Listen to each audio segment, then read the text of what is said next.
And so now it is my pleasure to shift to our two presenters today, both of whom I've worked with very closely and who are leaders in their own respective rights.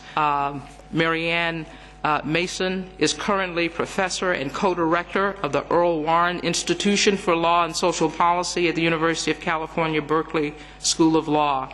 From 2000 to 2007, she served as the first woman dean of the graduate division at the UC Berkeley, with responsibility for nearly 10,000 students and more than 100 graduate programs.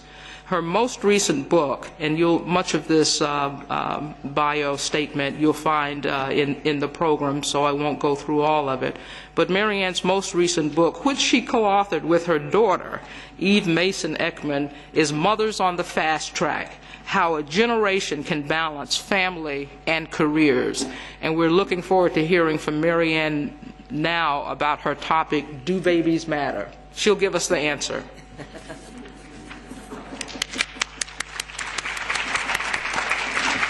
It's a great honor to be in this historic building, EU Parliament. I was just excited to see it, much less give a talk here, and to have, as I understand it, 30 European countries represented. Now, I usually give a talk to a university or an agency, so this is truly thrilling to see this great array.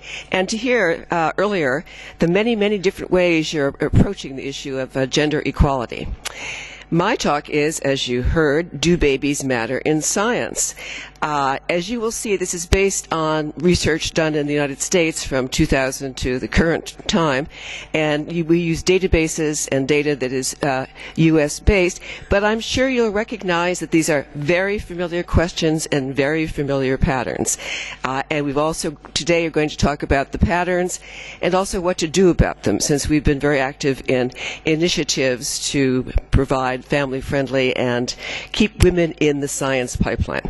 And I'm going to give you a hint because I don't want to keep you in suspense. Babies do matter. Okay.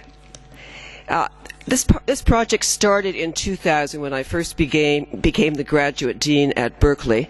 And as Wanda mentioned, there's a whole tribe of graduate students at Berkeley. At that time, we gave out more doctorates than anyone else in the world.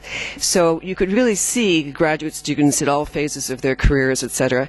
And I was very excited because as an old-time feminist, I was way down there in the 10s when I got my PhD originally in history, and I got a law degree later, and it was still in the 10s and the 12s. This is a thrilling moment that more than 50% of the entering graduate students were women at Berkeley. My students weren't so excited because they were getting accustomed to it, but I was very excited. So this is the total population, and this is women in science. And again, I was very interested that your figures this morning from all over Europe look very similar to this. The biological sciences are now more than 50% women, but even in engineering, which had about 0 women in 1973, it now has gone up to 25%, and the physical sciences have made a lot of progress. So generally speaking, there's been a lot of effort, which you'll hear or have heard already, over many years now to get more women in the science pipeline, and it's succeeded. Women are going into the pipeline and they're getting their PhDs, but as you also heard earlier, they are dropping out of the pipeline. So this question addresses that issue. What happens to men and women after they get their PhDs?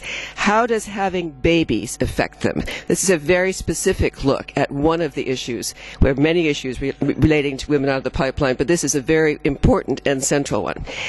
We used as our data, for the most part, an incredible database which has been supported largely by NSF since 1973, and it has over 160,000 PhDs in it. Every time someone gets a PhD, and when I was graduate dean, I wouldn't give them their doctorate until they entered their data for this SED survey of earned doctorates. You get some baseline data, and then they follow through about 10% every 2 years until you are 76, dead, or have left the country. So they do follow value for a long time. People who are in it, they write, they won't let me alone, so they have to do it. So therefore, we have probably the best longitudinal database in America, and we can ask very specific questions like, what is the timing of family formation, and others, many others, but this is the one that I'm asking for this particular presentation. And here we have our first snapshot.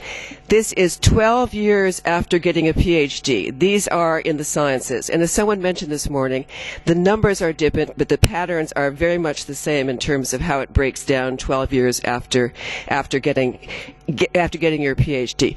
Who gets tenure in science? Now, in our system, tenure is sort of the equivalent of being Class A, which I noticed the seniority issue. It means you've gone through your doctorate, you've probably gone through a postdoc, sometimes that lasts 5 years. You've gone through 6 to 7 years of being an assistant professor, so you're about 40 when you get your PhD, sometimes older.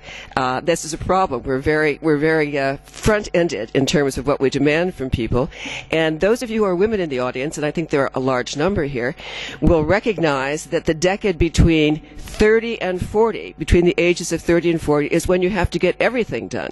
You have to make your mark in your career in science, and if you're going to have children, you probably have to have them before you're 40 as well.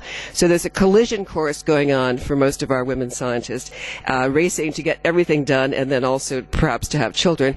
The wisdom used to be wait until you after you got tenure, but it's taken much longer to get tenure because our postdocs go on forever, etc.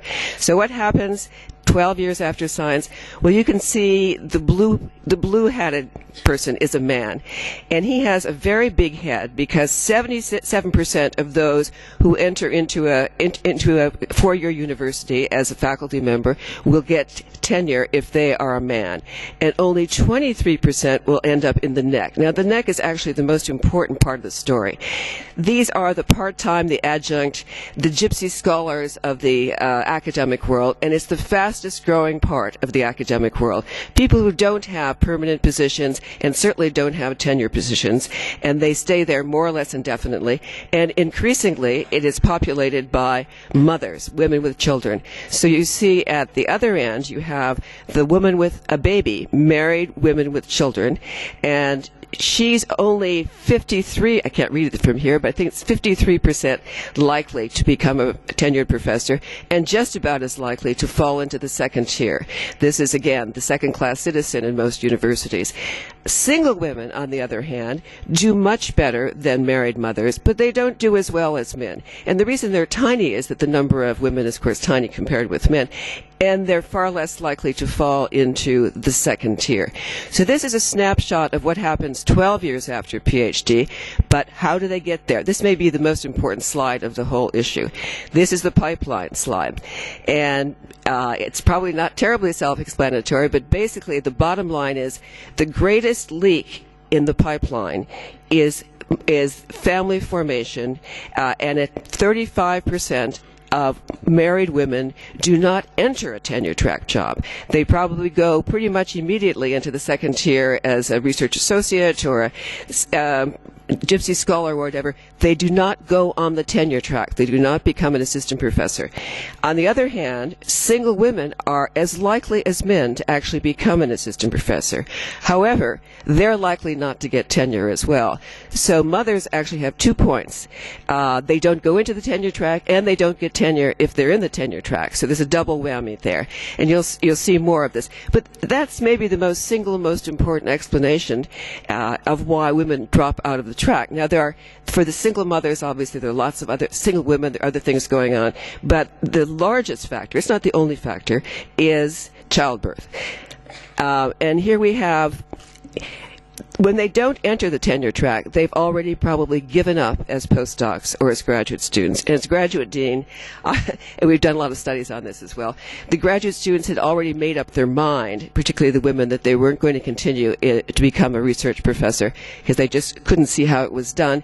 And when they had children, they did not continue. But there weren't so many graduate students having children. The postdoc years, however, are very fertile. Those are the childbearing years, usually between the ages of 30 and 35 or 28 and 35. So lots of babies are born during the postdoc years. And as you can see for that, 41% of the women who have babies while they're postdocs do not plan on continuing as research professors. And if they came with children, 32% as to postdocs say they won't go on, as opposed to men and also single women who are half that number. So here's the major drop in science in the postdoc years. And we haven't really paid enough attention to our postdocs, who in America can either be employees or they can be trainees. They can get almost no support for family-friendly policies, or depending on the university, they might get a fair amount. Very, very arbitrary. So those are the critical years, as well as being a young assistant professor. All the way from graduate student years through getting tenure are very important childbearing and therefore vulnerable years for women. Here are some graduate students. We surveyed the whole of the UC graduate student population, which is about 10,000 actually, because that's all the campuses. And regrettably, I can't read it, but maybe you can. It's too far away. Basically, the woman says, I can't think of how I could possibly have children because it's so impossible in academia, etc. And the guy, and guys leave too, they get disaffected, said, I don't want to be a workaholic like the professors I see around me, and I can't see how you can live that life. But overall, it was a fairly extensive survey. It's the family reason that women choose even before they have children and just don't see how they can go on. Again, paying attention to our graduate students and postdocs would do a lot to help the tenure, help the leak out of the pipeline for women in science. So here's a kind of a quick summary of basically years of research. Married mothers are 35% less likely to enter tenure-track jobs than are married fathers with children. And married mothers with children are 27% less likely to achieve tenure than married fathers with children. Although being a parent is clearly not gendered, men and women are parents, I think it's fairly clear that the burden does fall harder on women. There are many things we can do to alleviate that, but it's a reality that that's the way it is, as you'll see from some other figures as well. So to ignore it entirely and not consider this a gender issue is losing a lot of people from the science pipeline. And mothers often make their decision earlier. Twice as many women than men say they're likely to change their career away from being a research professor when they have babies as a postdoc. This is repeating what we saw before. But again, you see the pipeline, the big drop is just not going into that tenure track job and going into a second tier of part-time or adjunct or whatever. And then the second drop is at tenure. And single women also have trouble, but they're twice as successful as married women with children, and they have trouble compared with married men. Married men do better than everybody else, better than single men as well. I'm not even. Do anyone have an idea why that is? I don't know really. The research doesn't tell you everything, but I had a lovely father, and he was full of wisdom, and he said, you know, marriage really straightens a guy up, and children, wow, that makes him a stick. There's a kind of a belief that men become more serious when they have children, and women become less serious. So this is part of it. It's not just the numbers of drop. Why they drop out has a lot to do with discrimination, and a lot of that is pregnancy and maternal discrimination. So it's a combination of not being able to do it in terms of the structure of the university, and it's a combination of real discrimination related to pregnancy and maternity. And again, a high percentage of mothers slide into the second tier, the part-time adjunct and lecturer corps, the gypsy scholars of the university world. Do you have gypsy scholars in Europe? Yes, okay. You know, what happens, I mean, I know many people who do this. I was actually a gypsy scholar for a while. You travel between two institutions and teach a class here and two classes there, and you finally get it together so you can pay the rent. That's basically the gypsy scholar life.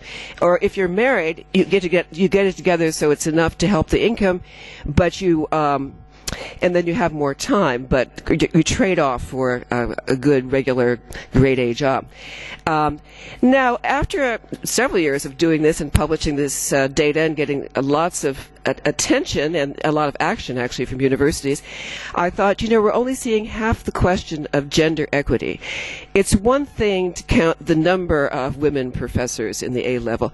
It's another thing to look at those women in the A level and see if they have the same family formation as the men do. In other words, what is the cost career of family formation?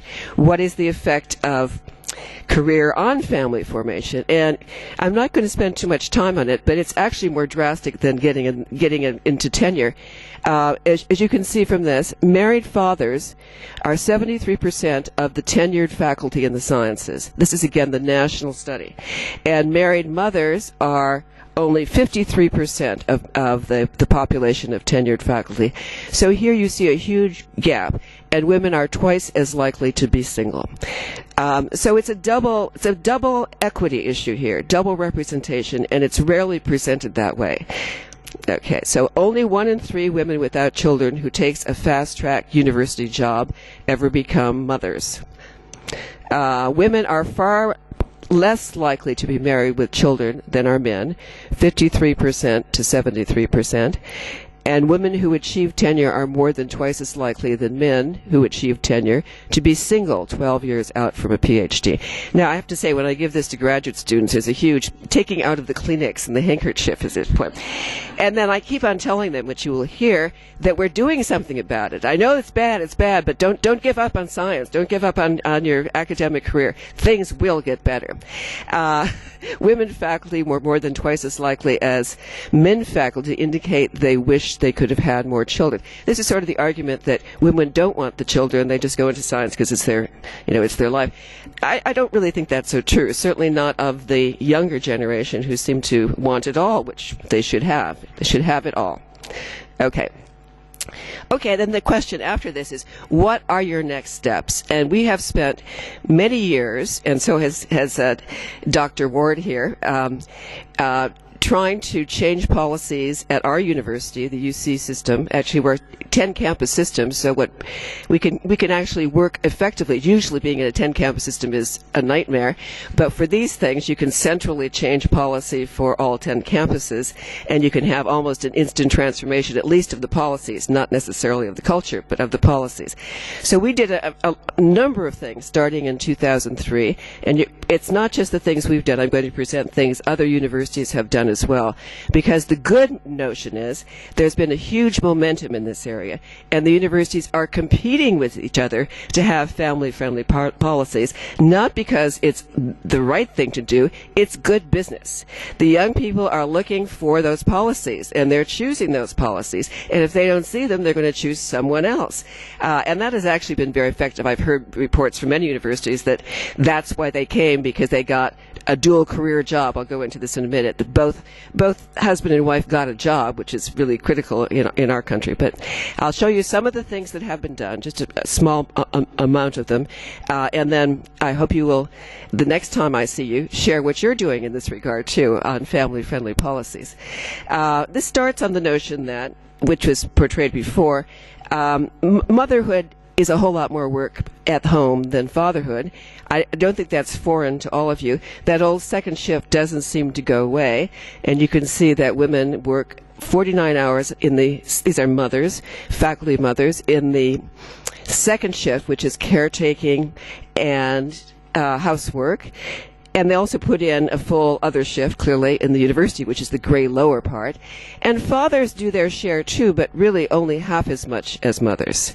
And then you have the single men and the single women who don't have to do that share, and their life is far less fettered. And then you'd think, well, the new generation is changing. That doesn't happen anymore. These are the old, the old faculty. They're old now. But these are the postdocs. And you can see that our postdocs have an even greater second shift. The women, which is why they probably leave, they have, I can't read the number of hours, but you can see it's plenty of hours up there for mothers as postdocs compared with fathers who also put in their shift and single people. Also, the postdocs said, not surprisingly, that they can't go to conferences because they don't have any support for children, so they don't go to conferences. They have a less good relationship with their advisor because they're not necessarily always there when they're having children, etc. So it's not a surprise that they do not continue in science. So there are a number of things that many universities have tried, and this is just a kind of a compilation, kind of a sketch of the several of them. Childcare is always a major issue at all universities, and no one can have enough of it, and those are kind of different problems.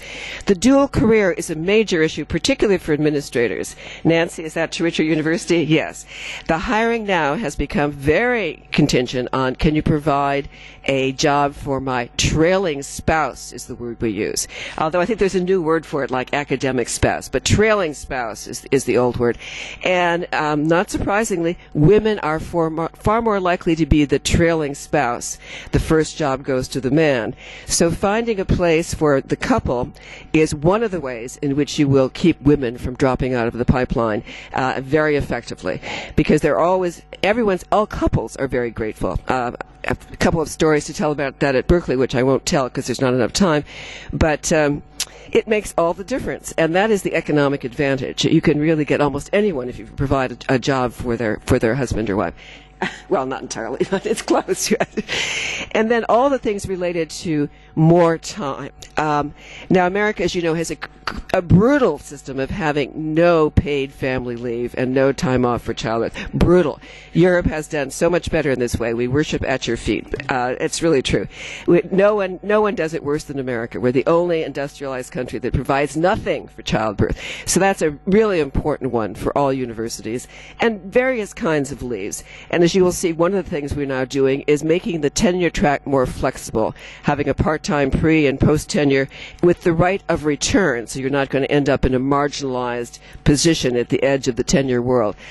So best practice is the dual career support, which I mentioned, and there are many ways to do that. Usually the university has to kick in, the departments have to negotiate.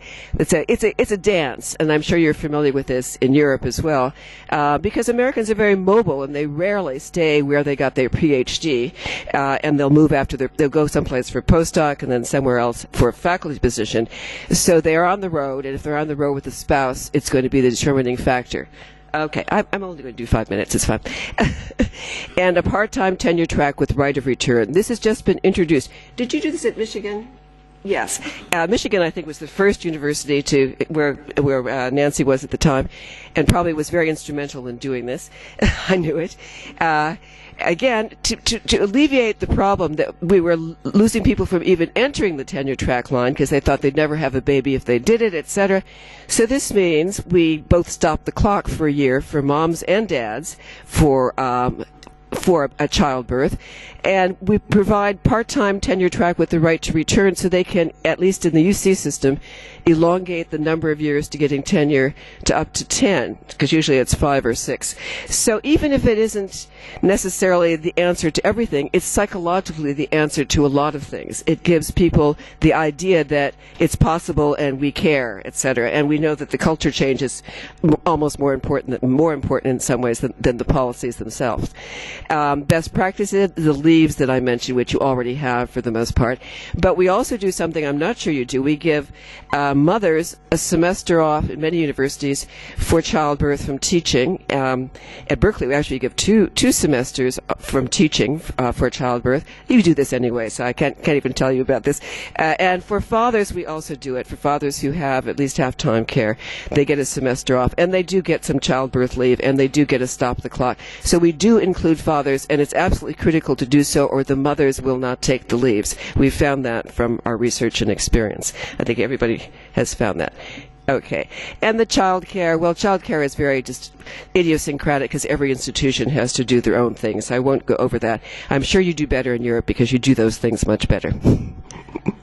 Now here's from a father, and these testimonies are incredible. This is just an acknowledgement in a book that he wrote, and someone pointed it out to me after it was published, and then I met him, but it was long afterward, and I can't read it. Could someone else read this for me?